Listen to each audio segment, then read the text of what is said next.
की दो ऐसी अहम प्रतिमाएं हैं जिन्हें आज के दौर में लगभग हर व्यक्ति जानता है, पर इन दोनों में से कौन सी प्रतिमा में ज्यादा तथ्य और खूबियां होंगी, ये जानना बेशक बेहद ही दिलचस्प होगा।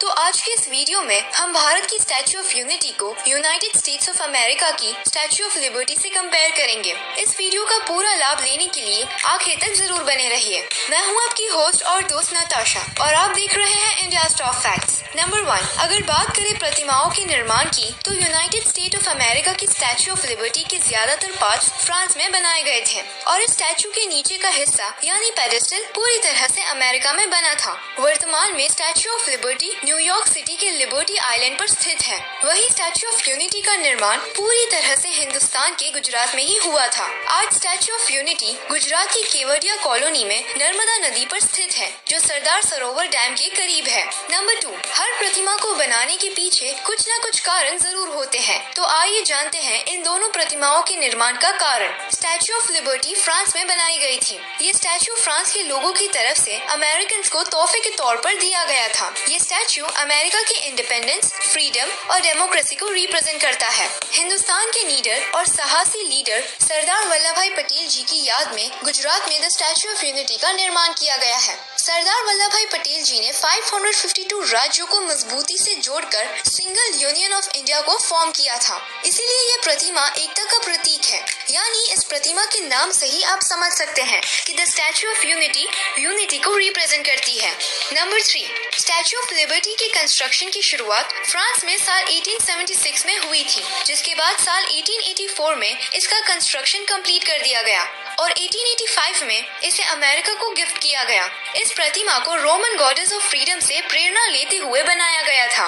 पैरों से लेकर हाथ में पकड़ी टॉर्च तक इस स्टैच्यू की लंबाई 154 फीट है और जमीन से अगर पूरे स्टैच्यू की लंबाई देखी जाए तो ये 305 फीट लंबी यानी 22 मंजिल की इमारत जितनी है। इस स्टैच्यू का वजन 225 टन है और इसे स्टील और कॉपर से बनाया गया है, यानी ये प्रतिमा तांबे से बनाई गई है। वहीं स्टैच्यू ऑफ यूनिटी की ऊंचाई जमीन के ऊपर 790 फीट है, जो इसे दुनिया की सबसे विशाल और लंबी प्रतिमा बनाती है। स्टैच्यू ऑफ यूनिटी अमेरिका की स्टैच्यू ऑफ लिबर्टी से 2 गुना लंबी है। इसका कुल वजन 2000 टन से भी ज्यादा है।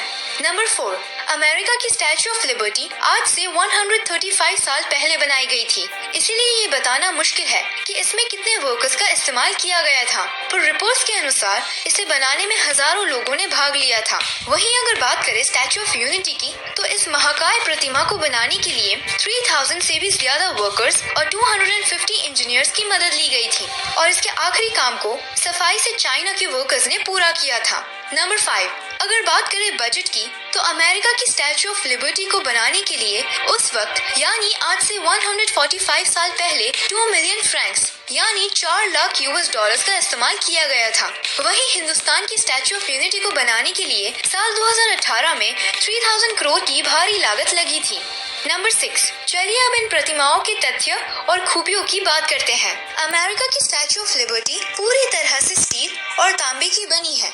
1885 में इसे अमेरिका ले जाने के लिए 350 पीसेस में पैक किया गया था और अमेरिका लाने के बाद इन पार्ट्स को वापस जोड़ने में ही 4 महीने लग गए थे। उस वक्त ये दुनिया का सबसे बड़ा कॉपर स्टैच्यू था।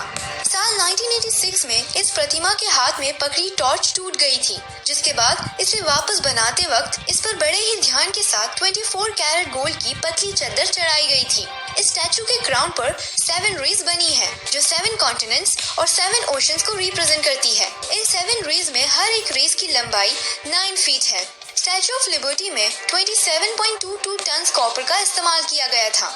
113.4 टन स्टील का इस्तेमाल किया गया है और इस प्रतिमा को 2.4 मिलीमीटर की कॉपर शीट में कवर किया गया है।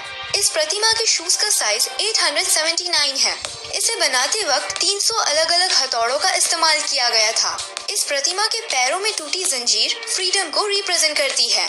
और अगर बात करें हिंदुस्तान की स्टैच्यू ऑफ यूनिटी की, तो इस प्रतिमा के पैरों में 4 हाई स्पीड लिफ्ट फिट की गई है, जिसमें से हर एक लिफ्ट एक वक्त पर 26 लोगों को स्टैच्यू के टॉप पर सिर्फ 30 सेकंड्स में पहुंचा सकती है। स्टैच्यू ऑफ यूनिटी में 153 मीटर्स की ऊंचाई पर सरदार पटेल के हृदय यानी हार्ट में एक खूबसूरत व्यूइंग गैलरी बनाई गई है, जिसके बाहर का नजारा सच में कमाल का है। एक ग्रैंड म्यूजियम, एक 3 स्टार लॉजिंग फैसिलिटी, एक फूड कोर्ट और एक मेमोरियल गार्डन इस स्टैचू का हिस्सा है और आगे भविष्य में यहाँ एक चिड़ियाघर बनाने का निर्णय लिया गया है। इस प्रतिमा को तैयार करने के लिए खूब सारे लोहे की जरूरत थी, इसीलिए लोहा दान कैंपेन चलाकर पूरे देश के कोने कोने से लोहा दान में जमा कर उसे पिघलाकर इस प्रतिमा में इस्तेमाल किया गया। इस स्टैचू को बनाने से पहले 3 और स्टैचू बनाए गए थे, जिनकी साइज 3 फीट, 18 फीट और 30 फीट थी। जब ये सारे स्टैचूज कामयाबी से बने, तब 700 फीट की इस विशाल प्रतिमा को बनाने का फैसला लिया गया। 15 महीने की प्लानिंग और 40 महीने की कंटिन्यूस कंस्ट्रक्शन के बाद इस प्रतिमा को सफलतापूर्वक बना दिया गया। इस स्टैचू को बनाने के लिए 6,500 ton structural steel, 18,500 ton thicken steel और 2 करोड़ 25 लाख किलोग्राम सीमेंट की आवश्यकता पड़ी। तांबे के अलावा 4 अलग अलग धातुओं का मिश्रण कर इस प्रतिमा को खड़ा किया गया। नंबर 7, अगर टूरिज्म की बात करें तो अमेरिका की स्टैचू ऑफ लिबर्टी में हर रोज एवरेज 10,000 से 14,000 के बीच टूरिस्ट आते हैं, पर स्टैचू ऑफ यूनिटी ने 2019 एक दिन में 15,036 टूरिस्ट की गिनती जमा कर स्टैचू ऑफ लिबर्टी को पीछे छोड़ दिया। नंबर 8, स्टैचू ऑफ लिबर्टी का ईयरली रेवेन्यू बताना आसान नहीं है, पर स्टैचू ऑफ यूनिटी ने एक साल में 29 लाख टूरिस्ट को अट्रैक्ट कर 82.51 करोड़ की अच्छी कमाई की है। पर इसकी लागत का पैसा वसूल करने के लिए अगले 150 साल तक स्टैचू ऑफ यूनिटी से हमें कोई मुनाफा नहीं होगा। नंबर 9, स्टैचू ऑफ लिबर्टी को गुस्तावे आईफिल ने डिजाइन किया था। गुस्तावे आईफिल वही व्यक्ति है जिन्होंने आईफिल टावर को भी अपनी डिजाइन दी थी। वहीं स्टैचू ऑफ यूनिटी को मशहूर हस्ती रामवीर सूत्र ने डिजाइन किया है। नंबर 10, स्टैचू ऑफ लिबर्टी पर हर साल 300 से ज्यादा बार बिजली गिरती है, पर ये आज भी पिछले 140 साल से मजबूती से खड़ी है और वैज्ञानिकों के अनुसार ये अगले हजारों सालों तक टिकी रहेगी। वहीं अगर बात करें हमारे स्टैचू ऑफ यूनिटी की, तो स्टैचू ऑफ यूनिटी अगले 100 सालों में अपना रंग बदलकर हरा हो जाएगा। इसका कारण एजिंग प्रोसेस होगा। स्टैचू ऑफ यूनिटी भूकंप और 100 किलोमीटर पर सेकंड की विंड स्पीड को झेलने की ताकत रखता है, यानी दोनों ही प्रतिमाएं अपनी अपनी जगह बेहद मजबूती से खड़ी है। नंबर 11, स्टैचू ऑफ लिबर्टी 7 अजूबों में से एक रह चुकी है। इसे साल 1984 में यूनेस्को के द्वारा वर्ल्ड हेरिटेज साइट घोषित किया गया था। इसे यूएस नेशनल मॉन्यूमेंट और यूएस नेशनल हिस्टोरिक प्लेस का खिताब मिला है। वहीं स्टैचू ऑफ यूनिटी को शंघाई कोऑपरेशन ऑर्गेनाइजेशन के द्वारा 8 वंडर्स ऑफ SCO की लिस्ट में शामिल किया गया है, पर अभी ये ऑफिशियल वंडर नहीं बना। पर स्टैचू ऑफ यूनिटी बेशक दुनिया की सबसे विशाल प्रतिमा होने का खिताब जीत चुकी है। स्टैचू ऑफ लिबर्टी की तरह वर्ल्ड हेरिटेज बनने के लिए अभी इस स्टैचू को 100 सालों तक वक्त में जमे रहना होगा।